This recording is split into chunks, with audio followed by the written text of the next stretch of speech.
Hello, hi, and welcome to Speaking About Speaking on this lovely Tuesday afternoon. And as you can see from the screen, I've got the gorgeous Anna Bravington with me today. So welcome, Anna. Hi, So lovely to be here. yeah, no, it's lovely to have you along. So yeah, very, very pleased to have you here. I'm going to give a quick introduction, and I'm never very good at introducing people, and I don't know why it is. I think maybe because people have so many different facets, which from what I'm about to read, people will see of you, and I'm never quite sure whether to get it all. So today I'm going to read everything. Okay, so this is Anna Bravington. Anna is a marketing strategist and co-founder of Those That Dare. With 24 years of experience across digital and marketing, she's worked on some crazy campaigns, and that's your own words there, I think, Anna. So we'll find out more about that in partnership with brands like Microsoft, PlayStation, and whilst heading up digital marketing at Game. And in 2022, you were named NatWest Telegraph 100 Female Entrepreneurs to Watch, which is quite an incredible achievement. So we will definitely touch on that. You're a huge advocate for diversity in marketing and currently investing in new ways of working to capture diverse voices, which I think is amazing. And actually, that's a lot of what the last time I heard you speaking was what you were talking about then. So again, more to dip into. But as a business mentor, you're able to speak to the C-suite in a language that they understand. And as a marketing strategist, you're audience-led and on a mission to find out what they really want, as we all are. Yeah. I mean, because sometimes it's a bit of a mystery. Most recently, though, and really quite excitingly, you have been working with Mark Schaefer, the fabulous marketing guru Mark Schaefer, and joined 36 other authors from 10 different countries to collaborate on a writing project to produce a book called The Most Amazing Marketing Book Ever. And Yes. you've got a whole chapter in there in which you discuss experiential. I can never say that word. Experiential. Yeah, that's right. Yeah.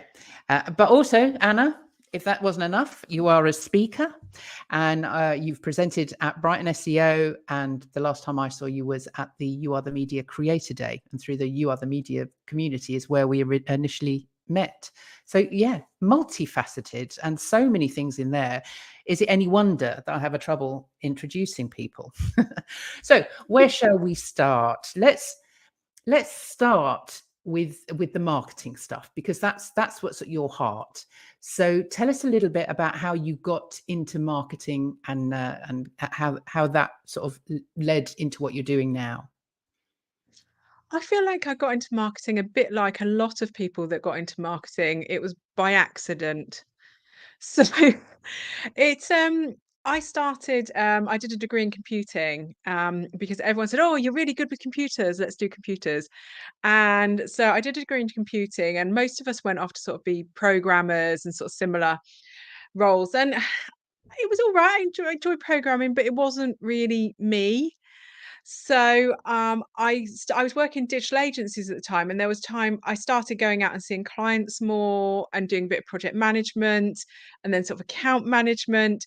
And so I started just getting involved in other aspects, and it's sort of a bit of a trial and, oh, what do I like? What do I enjoy? And I quite like the marketing side of it because the thing about programming is I like humans, and I didn't feel like there was much of a human connection with when I was doing programming. So with marketing, it was really I'm really into psychology and understanding how people tick. So I sort of swayed that way. I've sort of through marketing, I've sort of swayed in and out of slightly different areas of it. So brand marketing, I did some PR for a while, which was fabulous, and then sort of more strategic in the last sort of probably 6 7 years, looking at audiences, looking at the data. Oh, I'm so nosy, I love the data.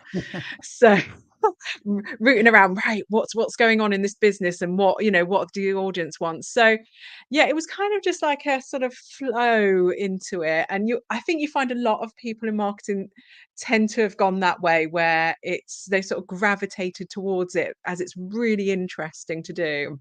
Yeah, Brilliant. I'm just looking at, I've got comments coming up. I've already, we've got Liam Tom's here with us and Mark Masters. So they both Oh, hi. So there's Mark. Hello. Hi, Mark. Thank you for being here. And hi, Liam. So yeah, so tell us a little bit more then about the crazy aspect of marketing.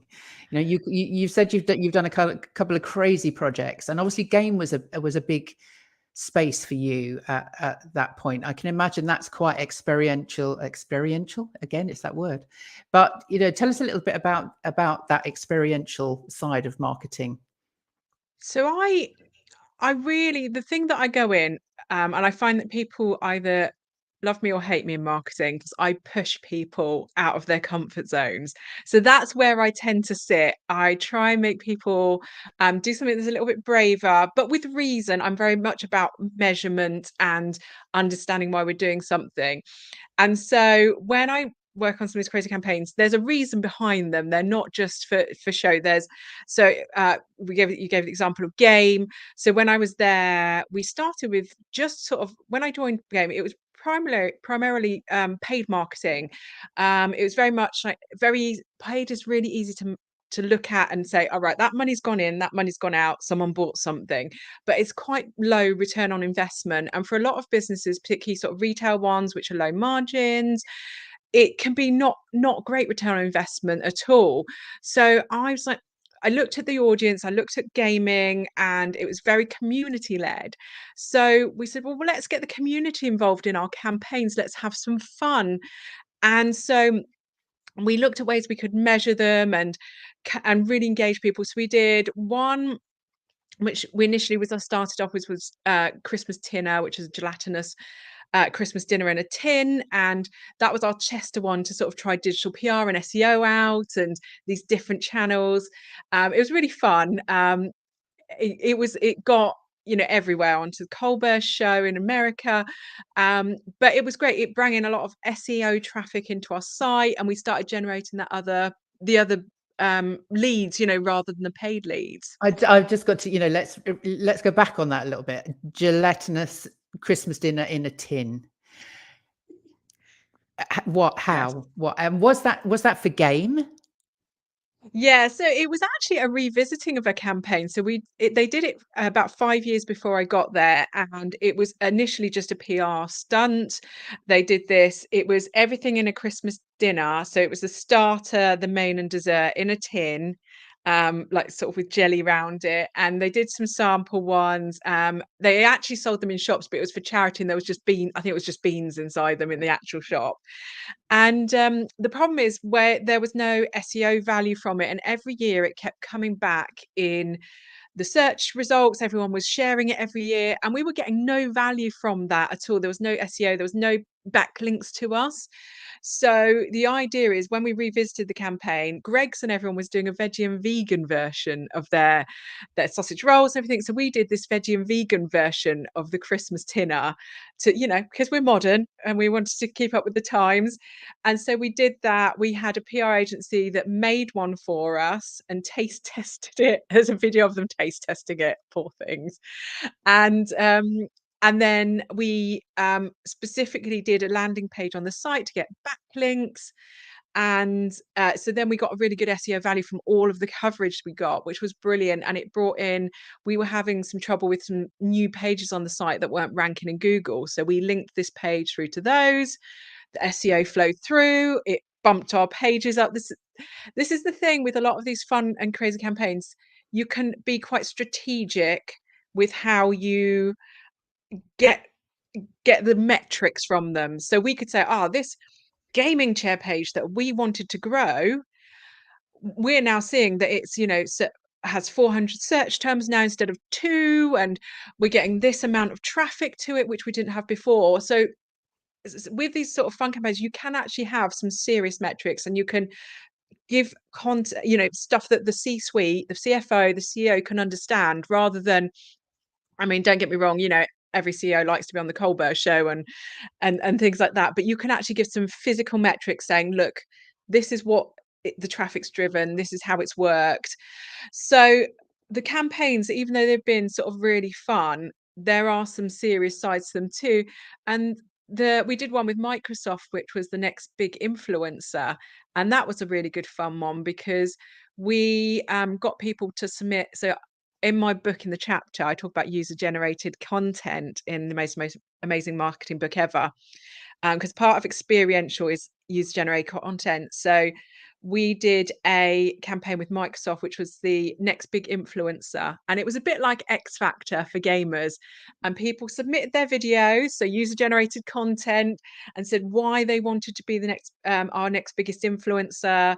And we picked them out of a panel. We then went and did Twitch streams where people could watch and pick for their favorites. And it sort of narrowed it down to one streamer. And the prize was that we were going to pay them, I think it was for 3 months, to like a wage to be an influencer for us with potential more work. And once again, that's, I mean, we said about experiential, that's like the ultimate experience where we're offering lots of experiences in one campaign. Yeah. So that was really fun.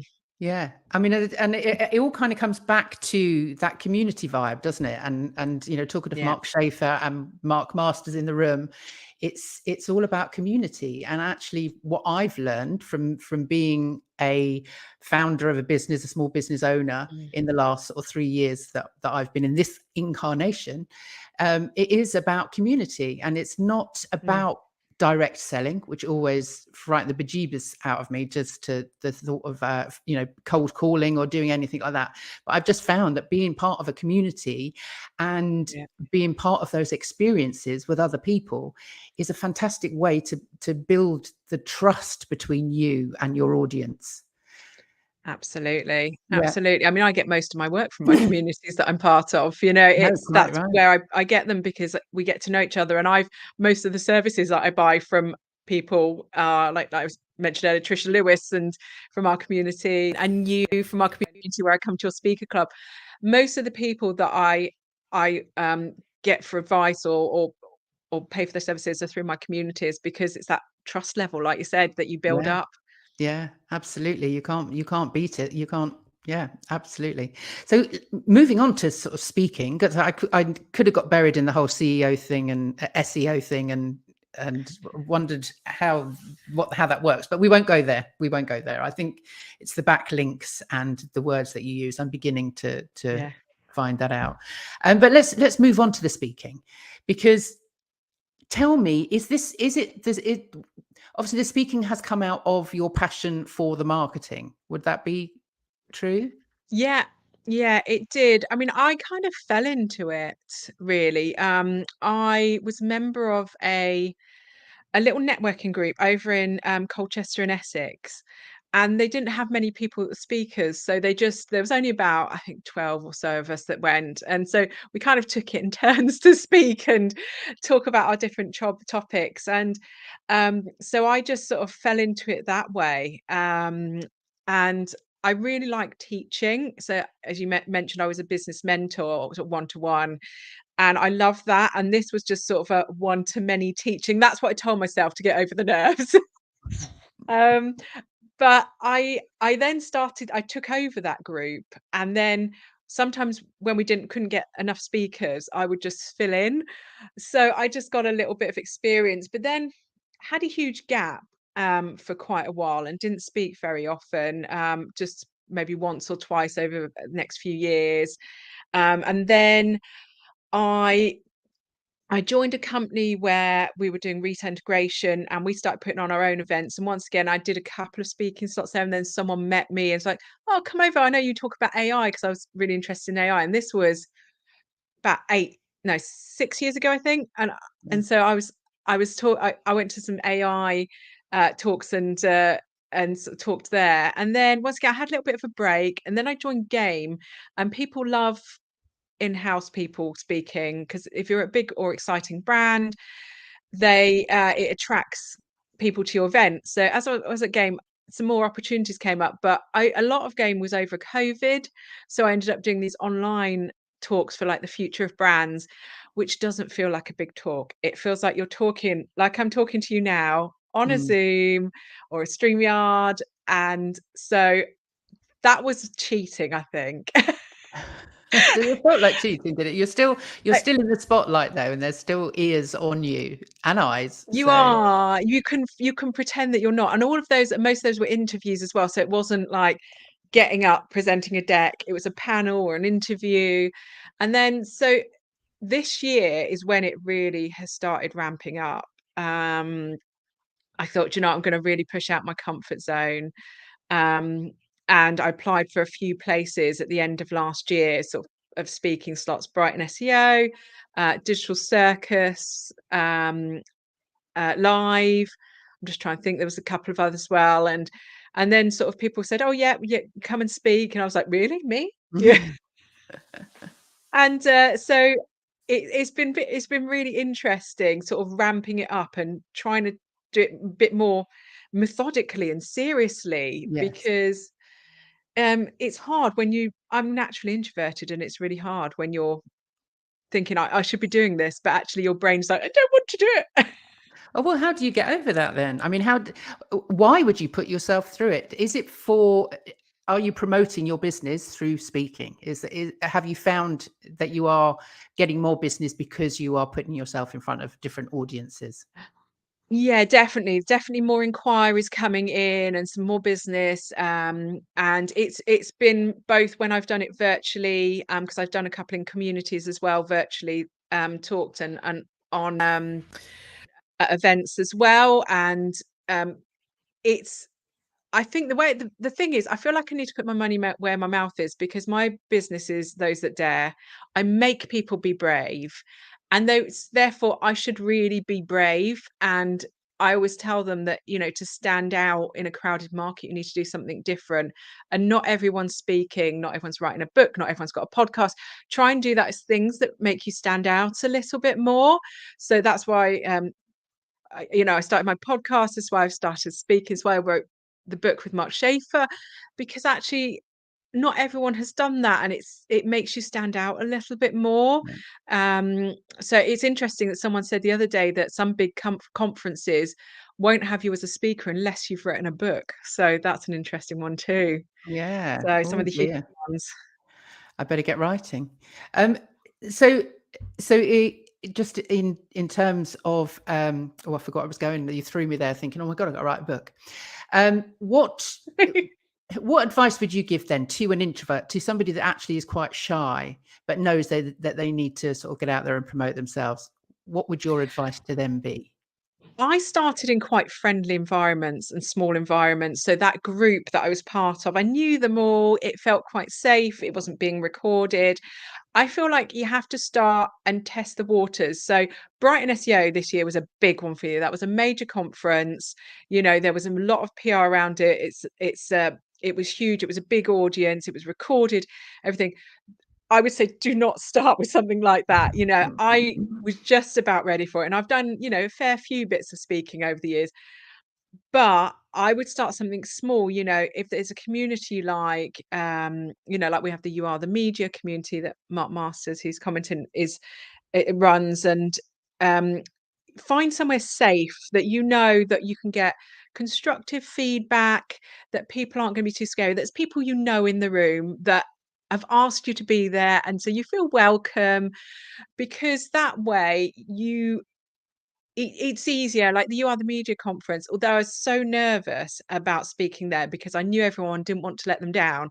At the same time, when I came off and before I went on, there was this love. You could feel this love coming from everyone. And actually, I took the same approach when I started doing video online. I'd never done video online. And I was a part of John Esperian's Espresso Plus on LinkedIn. And um, he he said, right, I've got a few people that really want to do videos, so I'm going to do some video trials. So we'll do 2 truths, 1 lie. So just something simple, not business. And so he got us to do some video for that, and that was the start of me coming out of my shell. Is in a community, it was all safe. So I think, like, start safe. And even when I did my podcast, I was recommended to invite people on as guests that I knew and that I was felt safe with. So it's all about this, like you said, back to that community, that safeness, Yeah. your network, doing it in comfort before you go out there and Yeah. and do it in front of strangers, or too many strangers, because that way you've got support, and you've got, you haven't got any trolls, you haven't got anyone negative, you've got people that will be really nice. I've just noticed Christoph's comment. We do love you, Anne. Oh, Christoph. Yes, yes. Yeah, safe and nurturing in the Yeah, You Are the Media community, which is absolutely true, Christoph. Um, yeah, yeah, absolutely. and it's absolutely what I say to people too. It's those baby steps. Don't go out and think you need to be on a stage. You don't. You just need to be in front of people that Yeah, are going to be supportive and are going to listen and give you some constructive feedback. Which brings me yeah, nicely onto the Speaker Club, which you've come along to a couple of times, which is the one that I run. And again, it's really about just encouraging people slowly take those baby steps. Just the small amounts that you can do add up. And actually, you've given me a fabulous idea for doing the two truths, one lie, because I might actually get some people on that's video fun. next time round, because I think that's a really good idea, actually. Brilliant. So would you recommend then that even though you are speaking and you have that experience, that you still, because I know you've been along to Mark Schaefer's speaking group as well and done some learning with him. Yeah. So is it something that you would recommend to people? I mean, obviously I would, but do you think it's valuable to Yeah, keep on I learning? really do. I really do. I mean, I still, even though I'm sort of just, I still feel like I'm quite near the beginning of my journey. Although I've done a few, it's been patchy, and I've not gained that momentum. And for me, it's about getting that feedback, about hearing lots of different points of view as well. Because every speaker training that I've been to so far, there's little tidbits you pick up here and there, just tiny little things. Like Mark Schaefer's one was, there was a lot about doing it as a career and contracts and things like that, which I've not heard before. And then from your one, when we go to yours, and it's about prep, like the breathing and giving us those exercises, which I don't think I could do on my own. It's about doing them as part of a group and practicing together and seeing other people's talks in Speaker Club as well. I find really valuable, because it's really interesting to see the different types of talks. So for me, I mean, in the last year, so when at Brighton SEO, they do a lot of speaker training. They do the virtual. I'm going to one even though I spoke at Brighton SEO in April, I'm still doing their speaker training on the 20th of this month. And I did Mark Schaefer's the other day. I will keep coming to Speaker Club, because I think it's one of those things that, probably unless you become like the Mark Schaefer level, keynote speaker level, where you've delivered hundreds of talks, you're really confident, I shall probably, when I get to that stage, I may not do so much. But I say that, I've been in marketing for 25 years, and I've been in market strategy for quite a long time. And I still read, marketing strategy and marketing books. I read our own book, the Amazing Marketing book, because there was lots of different ideas and new things I hadn't heard in there. I feel like there's always something new to learn, even if it's not new to some people, it's new to you. And I've never been to a training where I haven't picked up at least one tip or bit of information or something to do, or just help build my confidence. So I'd say, my favorite saying is, don't stop baking until you're dead, because otherwise you'll end up a moldy cake on the shelf. So that's my approach to learning. Keep Yeah. baking. Becky, well, every day is a school day. That's mine. Yeah, absolutely.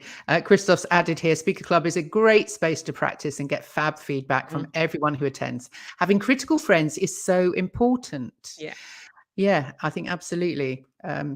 Obviously constructively criticizing, but yeah, all good. All feedback is good feedback at the end of the day. yeah. So tell us, the other speaking experience that you've had recently that I assume is new to you is the fact that you recorded the chapter for the book, for the audio book, for the Yeah. most amazing marketing book ever. How was that experience?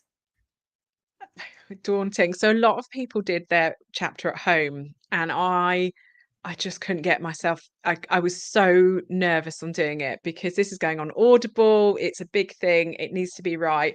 So I was recommended someone that would help me through it. And this is the thing. I think sometimes you're struggling, you just need a professional that's really good at it to help you, particularly I find the first time that I'm doing something, if I have and someone shows me how to do it, I feel more confident sometimes later doing it on my own.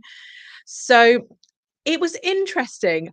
I didn't realize when you read words how much you replace words in text, skip over words, read the wrong words. Your brain puts different words in place. It was really fascinating because I just assumed, like, when I was reading, but I was reading these sentences and I was just adding words in, taking them out, sometimes completely different words, because my brain thought that was where that word was supposed to be. And I am so in awe of anyone that does this for a living, because it's actually incredibly hard to do. Yeah. And I have fibromyalgia as well, which gives me a lot of brain fog. So I struggle to remember sentences. There was no way I could remember any of it. I had to just go off pat. But I mean, the power of technology. He patched all my words together, and he sliced things and diced them, and it sounded immaculate when it came out. You would It not have did. known. But it was just, he had such a keen ear for, "No, you've missed a word out. You've said that word slightly." It was just, I didn't realize how awkward it is to read. So Yeah. that was it was an unnerving experience, because It's I strange as kind of well. learned. I would imagine as well, because they are your own words, aren't they? I mean, you wrote it. Thing. I'm quite changeable though, so my handwriting changes several times a day depending on what my mood I'm in, Oh, and so does my tone of voice. So I could write something and then come back to it another day, and this doesn't sound like me, but it did. It sounded like me on the other day. yeah. So I think that's my problem as It's well. great. I mean, I have a similar thing when I'm teaching acting. If I'm working with scripts and people are playing a character and they are reading words that have been said by, that have been written by a playwright, and they go, they go off piste, and you say, well, you can't do that. But it doesn't feel natural to them because it's not the way that they would normally speak, which is why Yeah, obviously you've got to find the character and all of that, so that actually the words that are written by the playwright are the words that you speak, because that's how they're meant to be said. But if you're yeah. reading your own writing, then I suppose if it's written down as a chapter in a book, you can't really start changing the words when it comes to Audible. No, they have to be absolutely perfect. And I think it's something to do with the way people write, and the way they speak is different. So how I write is maybe sort of slightly more formal than how I speak. I think that may be the difference as well, because when I write, and so when I've written the chapter, it's sort of book level formal with, some fun in it, but it's still, very grammatically right and everything. Whereas as I speak, it just goes, like, comes out, Yeah, doesn't it? yeah, So I absolutely. think maybe the disconnect there as well. Yeah, yeah. Simon Raybold's just sort of reiterated what we were saying. There's something to be said for a bit of variation around the written text. Can sound more natural, so Yeah. long as it's grammatically correct. But actually, as we said, if you are speaking words that are written in a chapter or a script, Yeah. then Oh, yes, yeah, you kind of, Simon said it as well. you have to stick to the script, basically. Yeah. Well, I can't believe it. We've literally got a couple of minutes left. We Wow. literally have come to the end of that, and there's so much more to say. Thank you for everybody's comments. Do add a question in if you want to ask anything before we disappear. But I'm just going to ask the question that I always ask is what makes a good speaker good and a bad speaker suck, in your opinion? Oh, do you know what? I think it's just about understanding the audience and engaging them.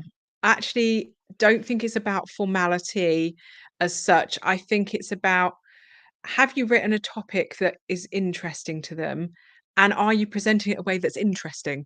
It's, I the worst topics I've seen are from, they're, great topics, but the audience has been wrong. I've been to some very techie topics when this audience isn't techie, and I've had some sort of subjects that have been interesting, but they've been delivered in a boring way. So I think it's just about that engagement, about, is this something interesting? Is it engaging people? Because you can have the best written topic and you can present it beautifully, but if it's not getting people interested, Yeah. and so I guess it comes down to research, isn't it? Making It does. sure I that think you're, it is about knowing who your audience are. There's no, as you say, there's no yeah, point doing a techie talk if there's no technicians in the space. You need to know who you yeah. are speaking to, and it's about them. It's not about you. So yeah. And also time of day, researching what time of day your talk's on, because people are really tired. You want to make it fun because they're going to get bored. Yeah. Oh, good point. Absolutely. Great point. Well, that's our 30 minutes up, Anna. It's been so amazing to have you here. And I just looking down, I'm sure I didn't go through. Oh, look, I wanted to show this picture. Let me show this picture because this just, it just is that. Where did that come from? Was that from Frank Prendergast's appearance at the Mark Schaefer? Didn't he bring along all those No, moustaches? this was prior to Frank, and this is how I met Frank. So I had this as my LinkedIn profile. I was trying to be fun and do some fun pictures, and I had my son's moustache and that on my desk, and he'd got it in some sort of like little Christmas box of random stuff. And so I put it on and was just doing some really silly photos, and I thought that was like very funny. So I thought I'd put it as my LinkedIn profile. And then Frank invited me to join his moustache club. So that's how I met him, through it. And then what happened is, when we did Schaefer at the Seaside for You Are the Media, I lost my moustache. I left it on the table, and so it was lost forever. And Frank sent me a pack of about 10 in the post. And so I've kept a couple, but that's where they all came from for You Are the Media. I wanted to share the moustache love to everyone. Oh, that's what I was Have you got looking for, yours? because I've got mine here. Oh my goodness, amazing. Oh, you've got a wonky moustache. I have. It's because I can't see properly. I've got my glasses on. Got a wonky moustache, wonky nose. But yeah, no, it's great fun. Great fun. Lovely. Oh, well, thank you so much for being here. And I look forward to seeing you very soon. I'm not sure if you'll be at the lunch club next week. Are you doing pizza in pool? It's 50-50 at the moment, because my son is doing half days at school because he's struggling a little bit. So I'm going to see if I can get away. So I would love to, because I love the lunch club and everything. It'd be So lovely. It'd be lovely fingers crossed. to see you. But if anybody wants to get in contact with Anna, you can go to Those That Dared. That's the podcast, which is in having a bit of a hiatus at the moment, but it's there. And annabravington.co.uk, is that where people can find you best? They can. Those That Dare's more up to date, I will admit. annabravington.co.uk is a little bit out of date. I've started updating it, but I have been lax on it. Well, if people want to find you, they can find you on LinkedIn too. I'm sure they can. Always on LinkedIn. And if you need to find out any more about me and Power to Speak or the Speaker Club, there's a Speaker Club coming up on Wednesday, the 19th of July in Southbourne in Dorset. If anybody out there is listening or wants to come along, then you can get in contact and book a space on Power to Speak, the website. So fabulous. And there we go. That's great episode. See you at the lunch club. Face blue smiling. Oh, I assume that didn't process the emoji very well. Thank you for that, Christoph. And thank you for that, Anna. And I look forward to seeing you soon. Bye.